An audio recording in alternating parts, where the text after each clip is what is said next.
Students, welcome to science class. As in previous class, we have studied that what are the different ways to control air pollution. Okay, तो हमने पढ़ा था कि कौन कौन से वेज हैं जिससे कि हम एयर पॉल्यूशन को कंट्रोल कर सकते हैं. ठीक है, नेक्स्ट हमें पढ़ना है ways to control water pollution. ठीक है, तो अब यहाँ पर कौन कौन से ऐसे वेज हैं जिससे कि वाटर पॉल्यूशन को हम क्या कर सकते हैं, कंट्रोल कर सकते हैं.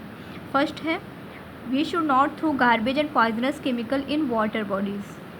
तो यहाँ पर क्या है कि हमें गार्बेज, किसी भी तरह का कूड़ा या फिर कोई भी पॉइजनस केमिकल वाटर बॉडीज़ में नहीं डालना चाहिए.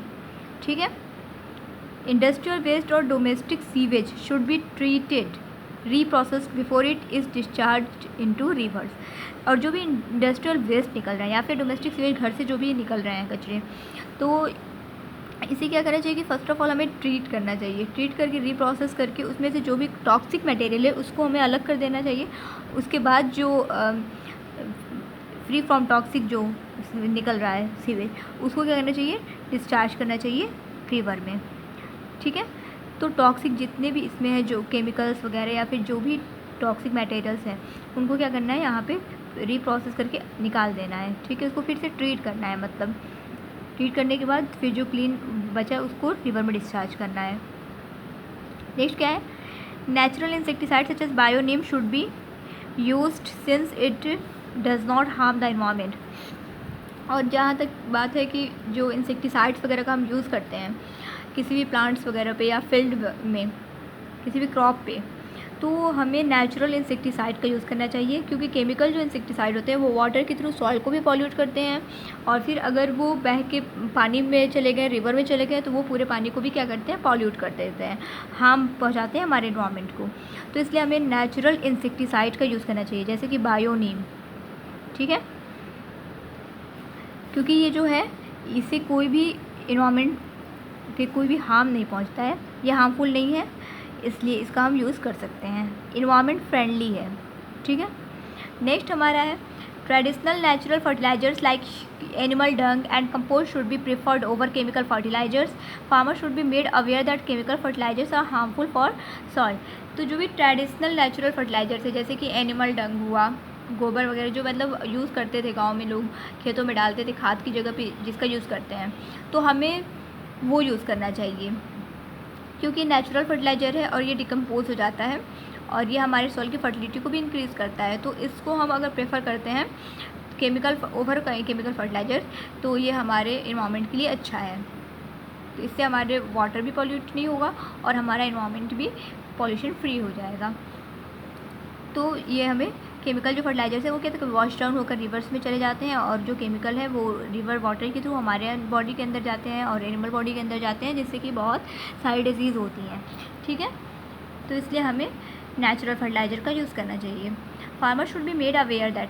तो और क्या है बात, फार्मर्स को भी अवेयर करना चाहिए, फार्मर्स को भी जाके बताना चाहिए केमिकल फर्टिलाइज़र्स कितने हार्मफुल होते हैं सॉइल के लिए, और सॉइल के थ्रू प्लांट्स में भी जा रहे हैं वो, और सॉइल्स के थ्रू प्लांट में भी जा रहे हैं, और अगर सॉइल से वॉश डाउन होकर रिवर के अंदर भी चले गए तो वाटर भी पॉल्यूट हो जाता है यहाँ से. तो इस तरह से पूरा इन्वायरमेंट क्या है हमारा पॉल्यूटेड हो जाता है. तो और हमारे बॉडी के अंदर भी ये चीज़ कहीं ना कहीं से जाती है, जैसे कि प्लांट्स के थ्रू जाएगी या फिर वाटर के थ्रू जाएगी. तो इस तरह से ये केमिकल्स हमारे बॉडी के अंदर जाते हैं जो कि टॉक्सिक हैं, डाइजेस्ट नहीं होते हैं, और ये टॉक्सिक मटेरियल्स हमारे बॉडी में एक्यूमुलेट करके डिजीज़ कॉज करते हैं. तो इसलिए हमें फार्मर्स को इसके बारे में बताना चाहिए कि कितने ख़तरनाक ये केमिकल फर्टिलाइज़र्स होते हैं. क्योंकि बहुत से फार्मर्स होते हैं अनएजुकेटेड, मतलब इलिटरेट होते हैं ना, तो इलिटरेट फार्मर्स को बताना चाहिए ताकि उन्हें पता तो चले कि ये कितना ख़तरनाक है. Next, we should reduce the use of plastics. Plastic का यूज़ कम करना चाहिए और जो यूज़ किया भी जाता है उसे एक जगह पर ब्लू बिन जो मैं बताई थी, ब्लू बिन में डाल देना चाहिए ताकि वो रिसाइकल हो जाए. Techniques to reuse and recycle waste should be improved and used in many ways as possible. और मैं ये तो बता ही चुकी हूँ कि जहाँ तक हो सके जो नॉन बायोडिग्रेडेबल वेस्ट है उनको क्या करना चाहिए, रीयूज़ एंड रिसाइकल करना चाहिए, क्योंकि वो बहुत हार्मफुल है. तो जहाँ तक हो हमें ये प्रोसेस यूज़ करना चाहिए रीयूज़ एंड रिसाइकल का.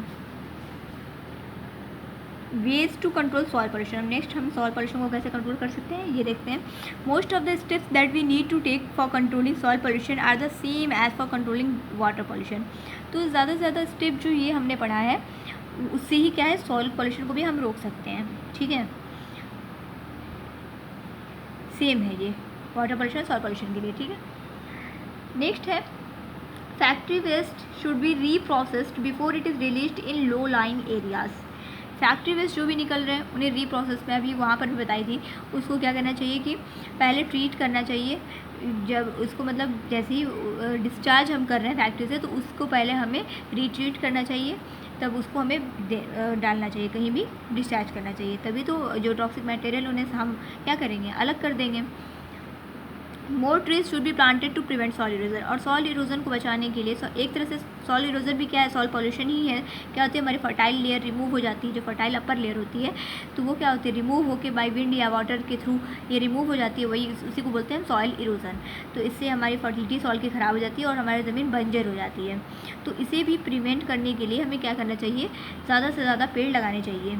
ठीक है, we should plant more and more trees.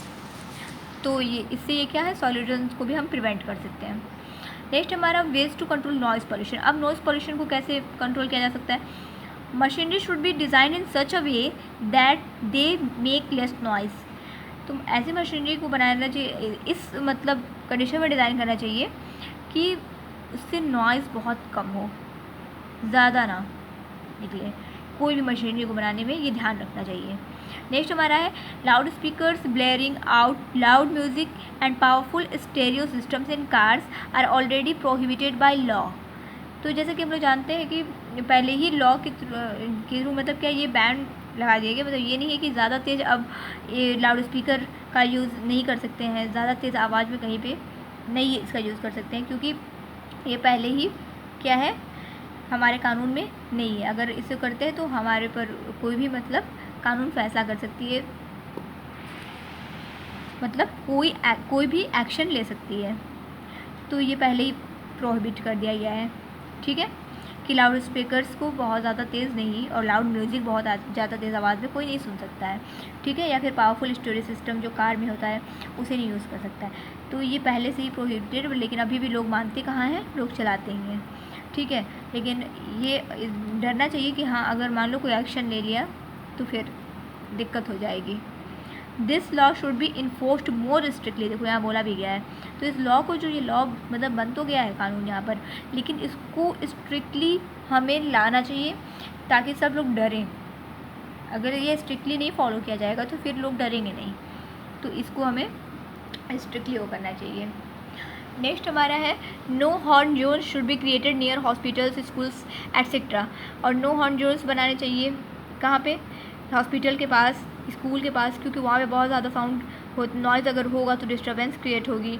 यहाँ पर हॉस्पिटल्स में क्या है, जितने भी पेशेंट हैं वो डिस्टर्ब होंगे और स्कूल में स्टडी डिस्टर्ब होगी, तो इसलिए नो हॉर्न जोन्स बनाने चाहिए। वहाँ पे कोई भी हॉर्न ज़्यादा तेज़ नहीं, और गाड़ी भी क्या बहुत स्लो उसमें चली जाइए। Blowing of horn should be strictly prohibited here. तो यहाँ पर हॉर्न नहीं बजाना है बहुत ज़्यादा तेज़ आवाज़ में, मतलब बहुत ज़्यादा तेज़ हॉर्न नहीं बजाना है। Planting trees and shrubs along roads, hospital etcetera reduces noise to considerable extent. मतलब क्या है यहाँ पर, एक्सटेंट हुआ है यहाँ पर कंसिडरेबल एक्सटेंट।